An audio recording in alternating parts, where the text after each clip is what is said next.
बिहार का वो जिला जहां के गांव-गांव की इकोनॉमी डॉलर में चलती है, वो जिला जहां एक डॉन देखते ही देखते साहेब बन गया था और कई जिलों की राजनीति को कंट्रोल करता था। ये वही जिला है जहां से देश के पहले राष्ट्रपति राजेंद्र प्रसाद निकले, लेकिन समय का पहिया बदला और अब इस जिले की सियासत किस करवट बैठेगी, इसका अंदाजा लगा पाना बेहद मुश्किल है। जी, हम बात कर रहे हैं सिवान की। नमस्कार, मैं हूं भावना सांखला और आप देख रहे हैं न्यूज़ 18 इंडिया ओरिजिनल्स।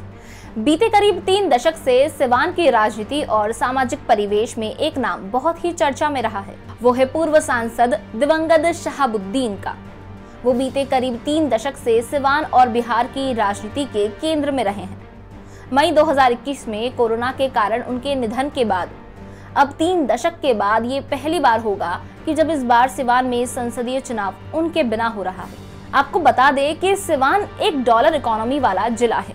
यहाँ के हिंदू मुस्लिम सभी तबके के लोग बड़ी संख्या में विदेश में, खासकर के खाड़ी के देशों में काम करते हैं। कई गांव और कस्बे ऐसे हैं जहाँ के घरों में आपको युवा लोग बहुत ही कम मिलेंगे। ये सभी विदेश में रहते हैं।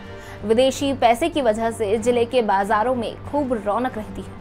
मोहम्मद शहाबुद्दीन के सफर की बात करें तो 1980 के दशक में जिले के प्रतिष्ठित DAV PG कॉलेज से ही उन्होंने राजनीति में प्रवेश किया था। कॉलेज के दिनों में ही 1986 में उनके खिलाफ गंभीर आपराधिक मामले दर्ज हुए। फिर वे जेल चले गए। जेल में रहते हुए 1990 में वे जिरादेई निर्वाचन क्षेत्र से पहली बार बिहार विधानसभा के लिए निर्दलीय निर्वाचित हुए। वे 1995 तक विधायक रहे। इस दौरान उनकी लालू प्रसाद यादव से मुलाकात हुई और वे राष्ट्रीय जनता दल में शामिल हो गए। राजद के टिकट पर 1995 में दूसरी बार विधायक चुने गए। फिर 1996 में विधायकी छोड़कर उन्होंने सांसदी का चुनाव लड़ा। वर्ष 1996 में वे राजद के टिकट पर ही 11वीं लोकसभा के लिए चुने गए। वे पहली बार सांसद बने और इसके बाद उनका कद राष्ट्रीय स्तर का हो गया।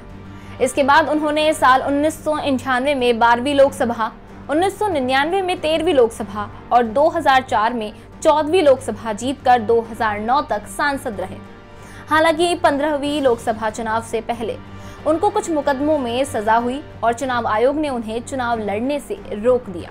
जब शहाबुद्दीन को चुनाव लड़ने से रोक दिया गया तो उसके बाद उनकी पत्नी हिना शहाब उनकी राजनीति पारी संभालने के लिए आगे आई।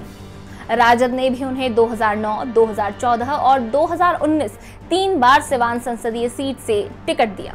2009 में निर्दलीय उम्मीदवार ओम प्रकाश यादव ने उन्हें 63,000 वोटों से हरा दिया।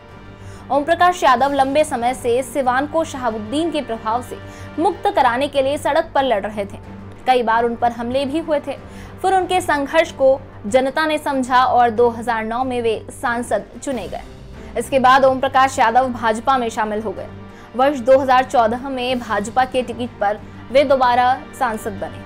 उन्होंने 1 लाख से भी ज्यादा वोटों से हिना को हरा दिया। वर्ष 2019 के लोकसभा चुनाव में NDA की उम्मीदवार कविता सिंह ने 1,16,958 वोटों से हिना को हराया। हिना शहाब के साथ आज भी एक बड़ा वोट बैंक है। शहाबुद्दीन के भरोसेमंद लोग आज भी उनके साथ हैं, बावजूद इसके कि वे 3 बार से लगातार लोकसभा के चुनाव हार रही हैं। इधर कुछ समय से उनकी राजद हाईकमान से कुछ दूरियां भी बढ़ने की खबरें आई हैं। पिछले दिनों सिवान में तेजस्वी की जन संवाद यात्रा पर वे मंच पे नहीं दिखी। इस बारे में पूछने पर उन्होंने कहा कि उनको किसी दूसरे कार्यक्रम में जाना था, वे उसमें बिजी थी। 2024 लोकसभा चुनाव की बात करें तो अब तक हिना ने चुनाव लड़ने को लेकर कुछ भी नहीं कहा है। उन्होंने अपना पत्ता नहीं खोला है। ऐसा लगता है कि वे राजद नेतृत्व के फैसले का इंतजार कर रही हैं। वे किस पार्टी से चुनाव लड़ेंगी, इस बारे में अभी तक कुछ नहीं कहा जा सकता है। हालांकि वे काफी सक्रिय है और जनता के बीच खूब दौरा भी कर रही हैं। सिवान का जातीय समीकरण देखें तो रिपोर्ट के मुताबिक सिवान में करीब 3 लाख मुस्लिम, 2.5 लाख यादव, 1,25,000 कुशवाहा और 80,000 के आसपास साहनी मतदाता हैं। इसके अलावा अगड़ी जाति के करीब 4 लाख और 2.5 लाख EBC मतदाता हैं। आपको बता दें कि जब शहाबुद्दीन यहाँ की राजनीति में हावी थे तब उनका प्रभाव हर जातीय समूह के उच्च तबके में अच्छा खासा था। साथ ही उनको राजद के ठोस वोट भी मिलते थे। अब देखना होगा कि शहाबुद्दीन के बिना उनका परिवार इस लोकसभा चुनाव में कितना खरा उतर पाता है।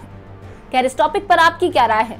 हमें कमेंट सेक्शन में बताएं और ऐसे ही वीडियोस के लिए जुड़े रहिए न्यूज़ 18 इंडिया ओरिजिनल्स के साथ।